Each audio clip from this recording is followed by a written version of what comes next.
Hello, I'm Chris Carrillo, CEO of Metro MLS. And I'm Dave Schmidt, Chairman of the Board for MLS. In this video, we'll be talking about demonstrating your value to a consumer after they've approached you. The value of an agent was not delivered in just facts, figures, or pictures. The most valued asset was experience, counsel, and opinions. It's easy to find information on the internet to establish a market price for a piece of property. Remember the consumer who created their own CMA? The real question is whether or not the price reflects true value going forward based on future prospects in that neighborhood. The realtor then becomes a consultant. Which is exactly where the realtor's expertise can shine brightest. An aspect of this can be seen in the positioning of a property. On the negative side of this, photographs of a property found in listings can be somewhat misleading at times. It assumes these photos were taken by the listing agent or brokerage. And so they could have been changed or manipulated. There's a difference between putting your best foot forward and being manipulative. Other aspects of positioning a property were considered. Things like staging, typical questions and concerns, and neighborhood features.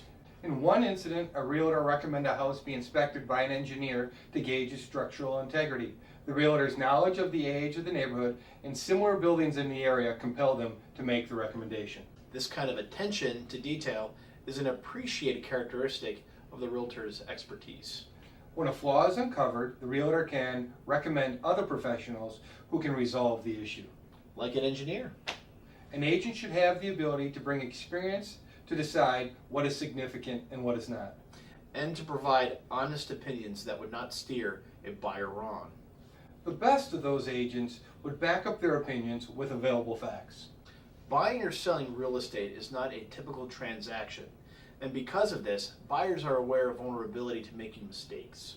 The savvy agent turns this around so that their opinions and experience are seen as supportive. Not intrusive or arrogant. Even if the advice is to back off because emotions are getting involved. The highest demonstration of value came at critical points of the transaction that directly related to the agent's experience. The timing of a price change. A shift in financing possibilities. An awareness of change in attitude on the other side of the transaction. Or identifying an obstacle in that process. These were all areas where a realtor's expertise became an extraordinary asset to the buyer or seller. I'm Chris Carrillo. And I'm Dave Schmidt.